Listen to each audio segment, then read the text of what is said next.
Guys ये बताओ, ये बेलपत्र का पौधा है। लोग कहते हैं कि बेलपत्र का पौधा घर में नहीं लगाना चाहिए, अच्छा नहीं होता।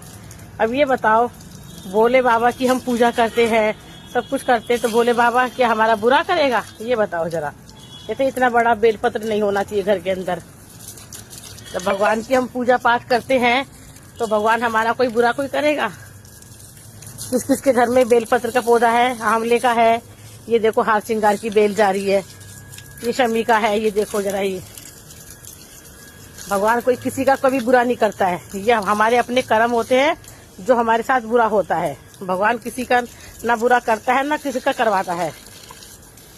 ये देखो ये नींबू का पेड़ है, इसमें नींबू आते हैं इसके अंदर। ये तुलसी मैया है, देखो मेरी तुलसी भी कितनी हरी भरी हो रही है। तुलसी भी हर चीज में मैंने लगा रखा है पौधे। देखो जरा।